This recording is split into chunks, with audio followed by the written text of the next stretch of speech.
Hi everyone, I'm Leanne and today I'm going to be reviewing all of the books that I read in October.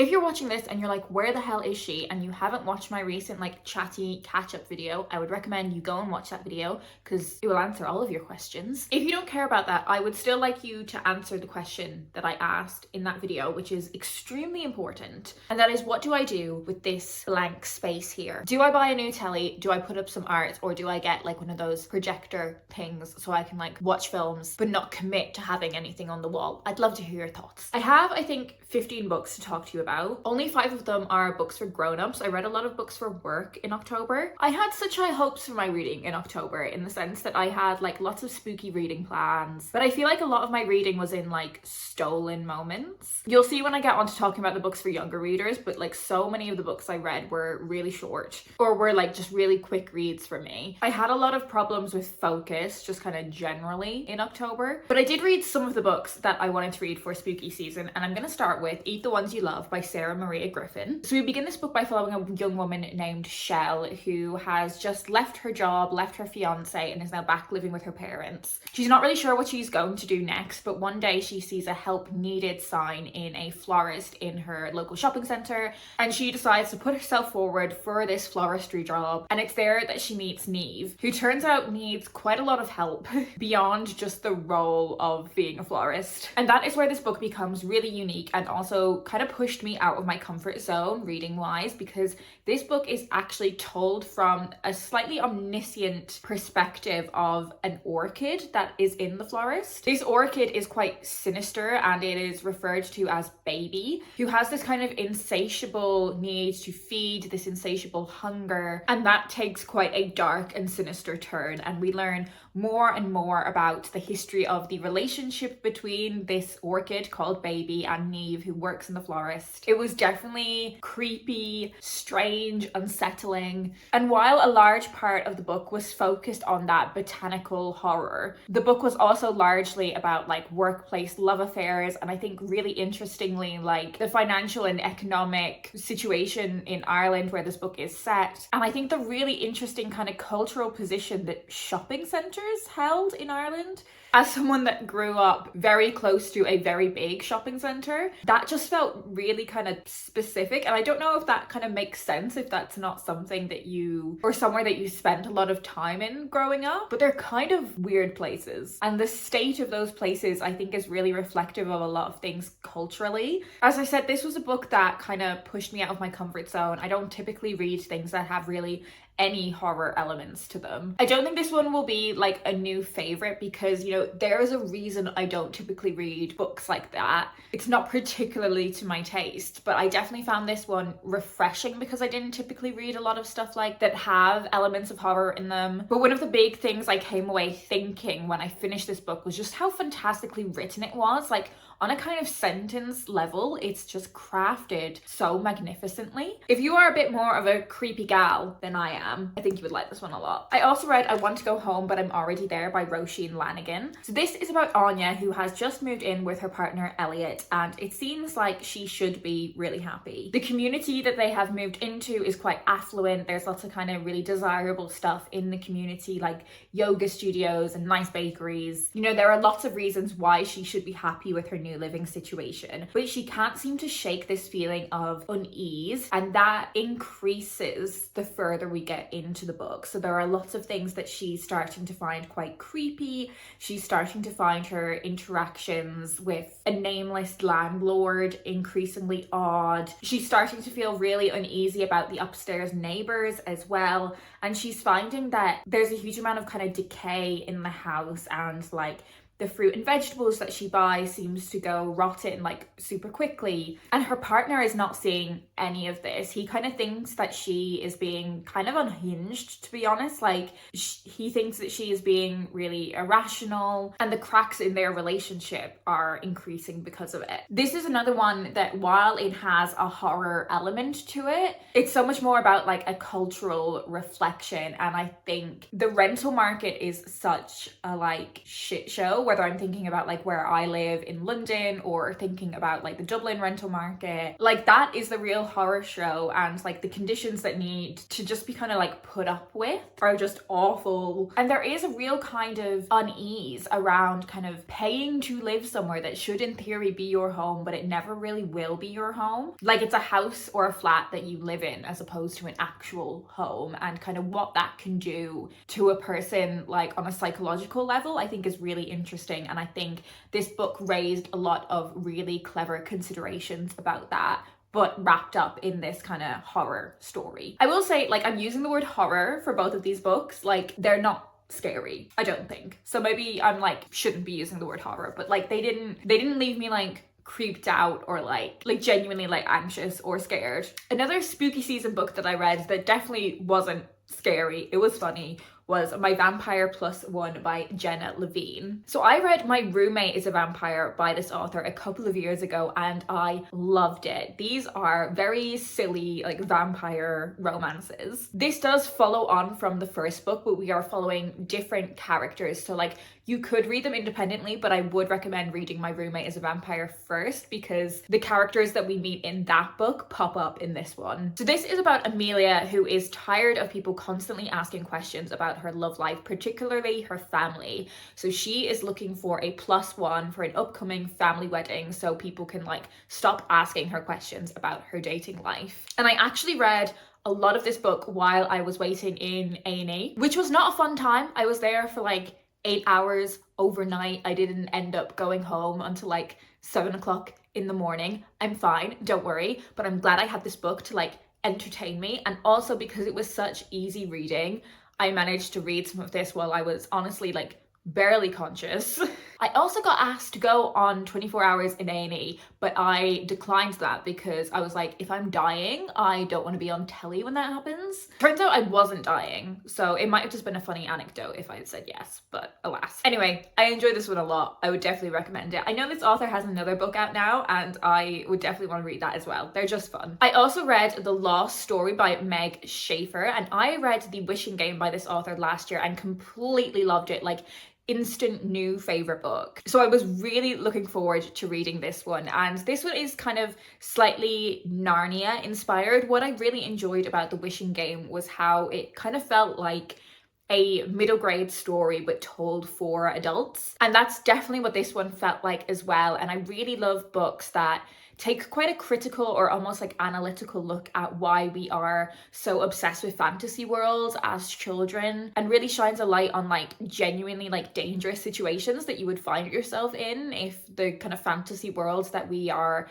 so keen to explore as children were actually real. So this is about two boys who once went missing in the woods. 6 months later, they reappear with no explanation or idea around where they have been. 15 years later, there is a woman named Emily whose sister disappeared in very similar circumstances but was never found, and she ends up enlisting the help of these two now grown men to try and help her solve the mystery around her missing sister. And it turns out there is actually a magical realm that these boys went to and Emily's sister went to, and these boys have the secrets that Emily will be able to use to try and find her sister. And throughout the course of the novel, the mysteries begin to kind of unravel and come to the forefront around what has really been going on. And I really, really enjoyed it. I also really loved the relationship between the two boys, now grown men. I loved the queer aspects to this book. And like The Wishing Game, it just really highlighted what would be the realities of these fantasy worlds if they were put in a more kind of adult context. I think the thing I often struggle with when it comes to fantasy novels is being immersed in this quite complicated magical system or world that is unfamiliar to me.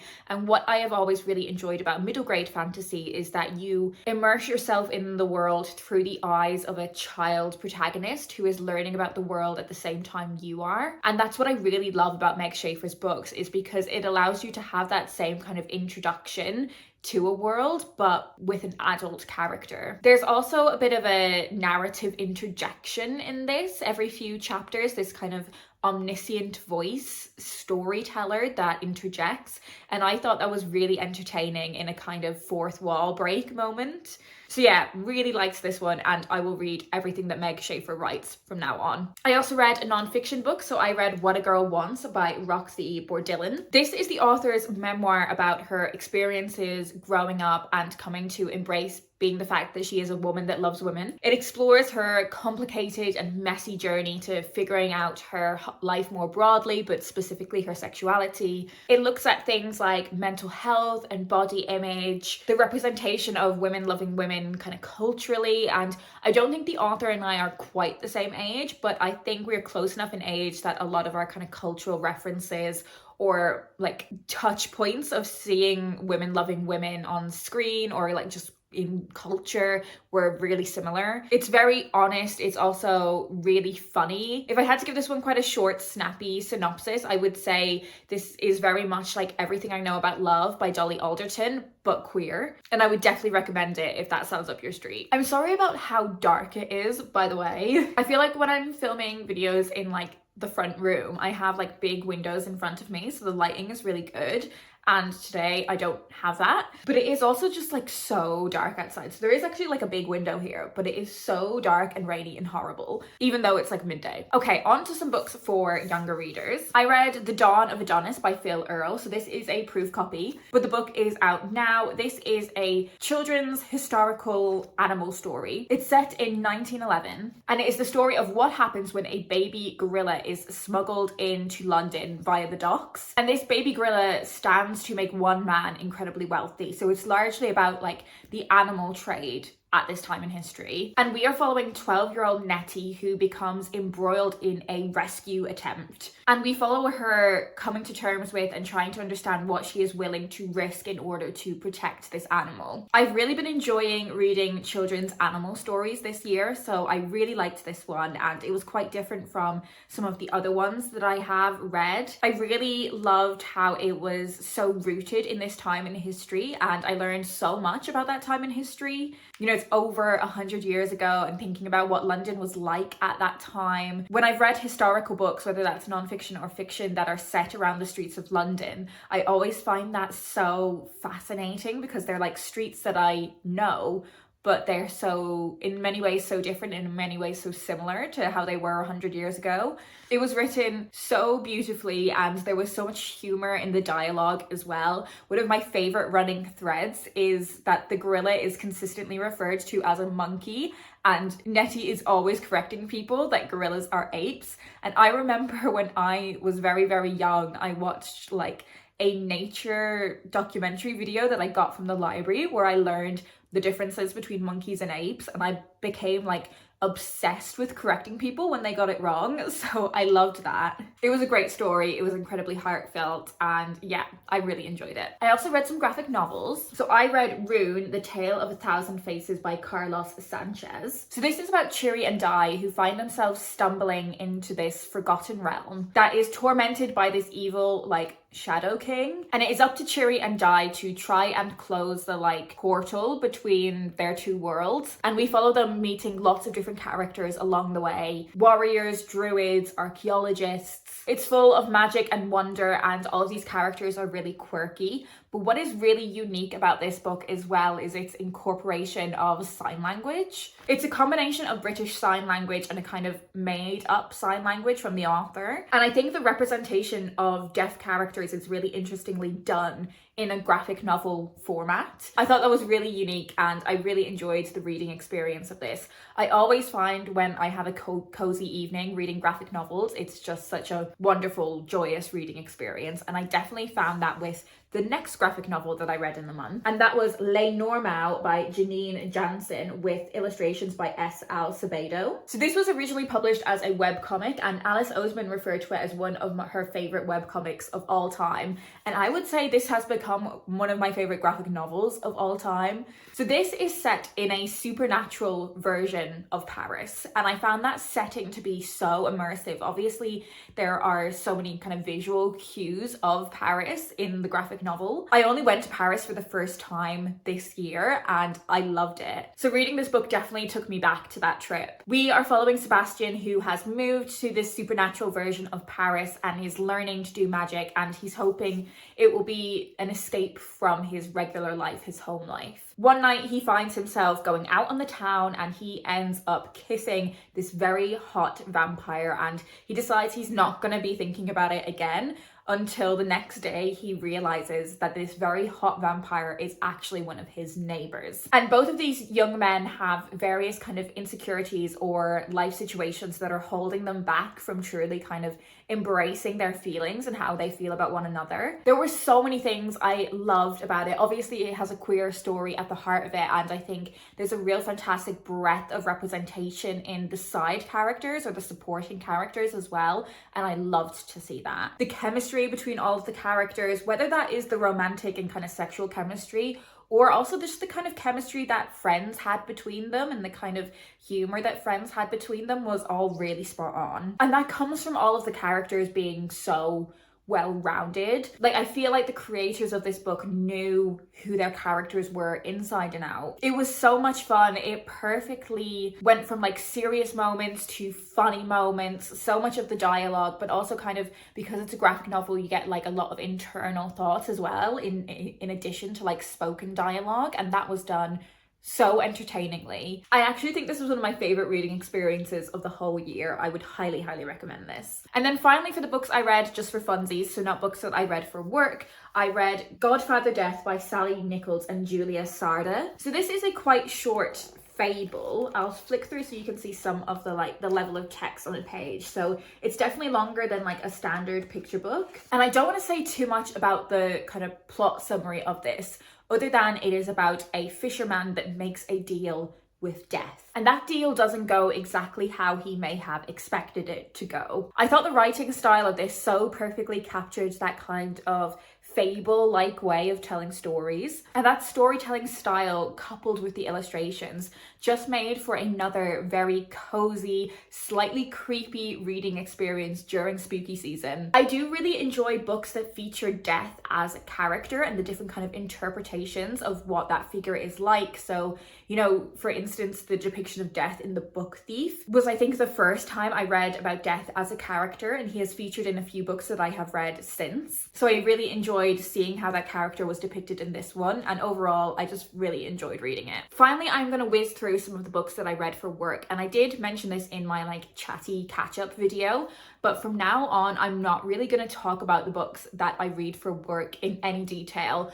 Not even like a 1-2 sentence thing, because I find that I just end up slightly going into work mode and I want to completely avoid doing that. So I'm just very quickly gonna tell you what they were, but we're not gonna do like any level of reviewing on them. I read The First Unicorn Rider by A.F. Stedman. I know I said I wouldn't review them, but this is excellent. Grimwood Rock the Vote by Nadia Shireen. Ministry of Mischief by Alex Folks. Mammoth Rider by S.J. Poyton. This is just the proof one. The book's coming out next year. Diary of a Wicked Witch by Ben Miller. And finally, Wands Away by Emma Ferrarons. So that is it. They are all of the books that I read in October. Do let me know down in the comments if you've read any of these books, what you thought of them, or let me know what your favorite book that you read in October was. If you want to let me know you're here but you don't have anything in particular to say, can you leave me a vampire emoji in honor of my Vampire Plus One? Oh, and I guess also Lenormand, because there's also vampires in that. That is it for me today. I hope you're well, and I'll speak to you in my next video.